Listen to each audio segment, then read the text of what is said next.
Hai adik sanak, teman-teman sudah pada pernah lihat belum sih? Atau bahkan sering banget nih seliweran di media sosial kalian terkait dengan slow fashion atau recycle fashion atau fashion ramah lingkungan?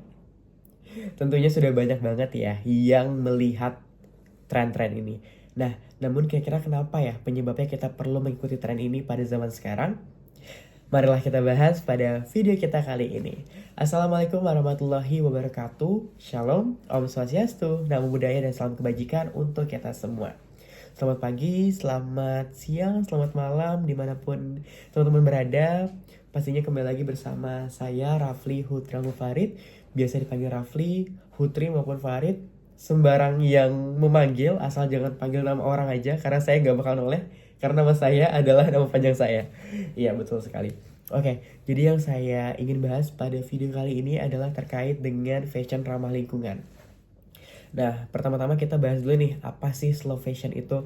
Jadi slow fashion ini adalah tren yang lagi booming banget sekarang ketika orang-orang sudah meminimalisir pembelian pakaian-pakaian mereka untuk di masa-masa yang akan datang. Nah, jadi fungsi tren ini adalah untuk mencintai bumi kita sendiri. Karena dengan kita tidak membeli pakaian dalam jumlah besar dengan periode tertentu, kita juga sudah ikut andil untuk mencintai bumi kita. Karena apa? Karena teman-teman, pakaian-pakaian yang kita sedang gunakan pada saat ini itu berasal dari pabrik-pabrik yang tidak ramah lingkungan. Proses pembuatannya, proses produksinya memakan banyak sekali limbah-limbah industri yang sangat-sangat besar untuk dihasilkan. Seperti salah satu contohnya adalah proses pewarnaannya. Pewarnaan saja sudah tidak memakai produk-produk yang alami, dan tentunya itu ketika nantinya akan tercemar ke sungai, tentunya nantinya akan sangat-sangat bisa teman-teman untuk mematikan ekosistem yang ada di sungai tersebut, dan bahkan tentunya akan berpengaruh sekali untuk lingkungan kita. Nah, maka dari itu perlu pada saat ini, khususnya kita sebagai Gen Z ya teman-teman, sebagai pemuda, pemudi, khususnya di wilayah Kalimantan Timur maupun Indonesia, haruslah aware akan hal itu. Karena slow fashion ini saya sangat dukung, karena juga dengan adanya ini kita dapat bisa lebih berbenah lagi untuk bisa mengorganize lagi pakaian-pakaian kita, mana aja sih yang perlu kita pakai dan kita tidak pakai, dan kita bisa tuh mix and match dari minggu ini ke minggu depan, pakaian dari atasnya bawahnya kita bisa mix and match, dan artinya juga akan menimbulkan kreativitas kita lagi, ide kita lagi, minggu depan kita mau pakai apa lagi ya, minggu depan kita mau mix and match apa lagi ya. Nah, itunya kan tentunya akan meningkatkan kreativitas baru ya bagi generasi-generasi muda yang ada di sekarang maupun di masa yang akan datang. Nah, kalau misalnya ditanya, peran kamu apa sih, Pli, untuk menyongsong adanya perkembangan zaman ini terkait dengan tren lingkungan ini? Nah, sebagai generasi muda, apa sih, Pli, yang kamu sudah lakukan gitu? Sederhananya teman-teman, ketika saya membuat video seperti ini saja sudah bisa menginfluence teman-teman untuk bisa mengikuti tren-tren ramah lingkungan tersebut. Namun ketika aksinya sebagai generasi muda ya, apalagi khususnya generasi Z yang memang suka sekali dengan tantangan, suka sekali membuat perubahan, menjadi inisiator. Maka dari itu saya bisa dan berkesempatan karena saya juga tahun lalu menjabat sebagai Duta Wisata Kota Balikpapan tahun 2023. Maka dari itu saya mempunyai program-program bersama dengan pasangan saya pada saat itu di beberapa desa wisata yang ada di Kota Balikpapan. Nah, pada saat itu saya tidak hanya memperhatikan wisatanya saja dalam desa wisata. Saya juga memperhatikan bagaimana kita bisa mengembangkan sumber daya manusia yang ada di sana, khususnya para Pokdarwis yang ada di sana, kelompok sadar wisata. Kita harusnya bisa menimbulkan sirkular ekonomi yang ada di tempat tersebut dengan tentunya memanfaatkan hasil-hasil sumber daya alam yang sudah dihasilkan dari lingkungan mereka. Kebetulan pada kilometer 13 Hutan Lindung Sungai Wain, Desa Wisata Sungai Wain telah menimbulkan inisiasi saya bersama pasangan saya untuk membuat sebuah gebrakan ya teman-teman. Gebrakan tersebut bernama Nature atau Mark of Borneo Nature. Seperti namanya, kami ingin membuat sebuah point, sebuah tanda bahwa ini adalah asli dari Kalimantan Timur namun tetap ramah lingkungan. Poin ini mengedepankan 3 aspek, yang mana Mecer ini adalah 3 aspek tersebut. Yang pertama, meminimalisir perubahan yang ada di Kalimantan Timur dalam jumlah yang negatif. Yang kedua adalah kami memberdayakan sumber daya manusia yang ada di sana dan membangkitkan ekonomi yang ada di sana.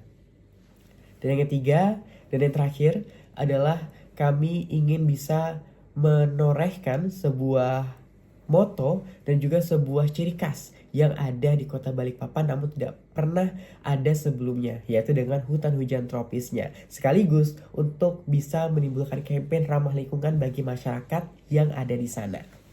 Wah, sebenarnya banyak sekali ya ini ya ide-idenya gitu. Nah, kira-kira gimana tuh eksekusinya gitu. Nah, kami eksekusinya mulai dari riset. Jadi apa saja sih yang kami bisa lakukan di sana gitu. Oh, ternyata hutan hujan tropis ini punya banyak sekali daun-daun yang sangat potensi. Maka dari itu kami timbullah ide untuk membuat ekoprint di sana. Mungkin teman-teman langsung mikir, wah, ekoprint kan sudah banyak ya. Ekoprint kan sudah sangat viral sebelum-sebelumnya dan sudah digunakan orang dan orang-orang juga sudah tahu itu ramah lingkungan. Namun kenapa itu menjadi inisiator bagi kami? Itu menjadi inisiasi bagi kami. Yang membedakan adalah itu tadi ciri khasnya. Karena teman-teman, ekoprint yang sekarang beredar di Indonesia sebagian besar hanya berasal dari daun jati. Dan teman-teman tahu juga bahwa daun-daun jati tersebut hanya berasal dari Provinsi Jawa, Jawa Tengah, Jawa Timur. Pokoknya sebagian besar dari Pulau Jawa. Nah, saya pengen nih sebagai anak muda berasal dari Kalimantan Timur harus bisa nih, kita juga punya nih ekoprint sendiri. Kita juga bisa menghasilkan produk sendiri, produk lokal, namun juga dari bahan-bahan yang lokal.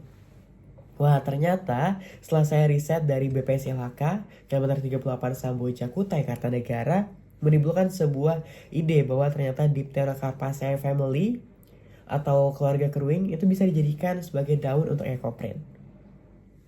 Nah, kenapa dibilang ramah lingkungan pada ekoprint ini? Karena hampir seluruh prosesnya itu tidak menggunakan bahan-bahan kimia. Semuanya bahan alami dan sangat-sangat bisa didaur ulang untuk kemudian harinya ketika kita ingin mencoba untuk ekoprint kembali. Bayangkan teman-teman, ketika kita datang ke desa ini, desa wisata Sungai Wain, selain kita bisa berkunjung dengan wisatanya, kita bisa melihat keindahan alam yang ada di sana. Kita juga bisa dapat workshop untuk bisa membuat ekoprint sendiri dengan tangan kita sendiri. Ada 2 pilihan, yaitu dengan eco pounding dan eco steam. Kalau eco pounding kita menggunakan tote bag, kalau eco steam kita menggunakan pakaian. Kita membuat pakaian tersebut. Dan lebih baiknya lagi apa gitu? Lebih baiknya lagi kita bisa menciptakan kreasi kita sendiri di sana. Kita mau motif seperti apa, kita bisa lakukan sesuai dengan kreativitas kita sendiri. Dan nantinya ketika pakaian itu jadi, kita akan menjadi merasa lebih bangga ketika kita menggunakannya. Karena kita tahu nih, oh ini buatan saya sendiri loh. Kita bisa pamerkan ke teman-teman kita sendiri. Ini karya kita, ini karya saya sendiri. Kamu juga bisa berkarya di sini, yaitu di mana? Di Desa Wisata Sungai Wain. Dan itu juga merupakan salah satu bentuk promosi dari adanya tren ramah lingkungan ini. Itulah salah satu contoh kecil ya bagi seorang anak muda yang ada di Kalimantan Timur untuk bisa membuat sebuah gebrakan baru, tentunya untuk melindungi bumi kita sendiri dan menciptakan lingkungan yang ramah lingkungan. Karena kalau bukan dari kita sendiri, siapa lagi gitu yang memulai. Dan saya yakin ketika kita sudah bisa mencintai bumi kita sendiri, artinya kita juga bisa mencintai diri kita sendiri. Karena pada dasarnya bumi itu adalah kita. Karena bumi merupakan cerminan dari hidup kita sendiri, bagaimana cara kita berkehidupan, mengorganize cara kita hidup dan segala macamnya pasti akan tercermin di bumi kita di masa yang akan datang. Dan harapannya ketika video ini dibuat, teman-teman juga bisa menimbulkan prestasi yang baru nih, menimbulkan gebrakan yang baru nih, lebih dari saya, dan juga bisa menginvite teman-teman untuk bisa tetap menjaga lingkungan dengan fashion yang ramah lingkungan, karena slow fashion juga tidak buruk-buruk amat teman-teman. Slow fashion bahkan menimbulkan kreasi baru untuk kita bisa berkreasi, menimbulkan ide yang menarik dan unik, dan tentunya akan bisa menjadi trendsetter untuk teman-teman kita sendiri. Mungkin itu yang bisa saya sampaikan. Kurang lebihnya mohon maaf. Wassalamualaikum warahmatullahi wabarakatuh. Jangan lupa untuk cintai bumimu, cintai lingkunganmu.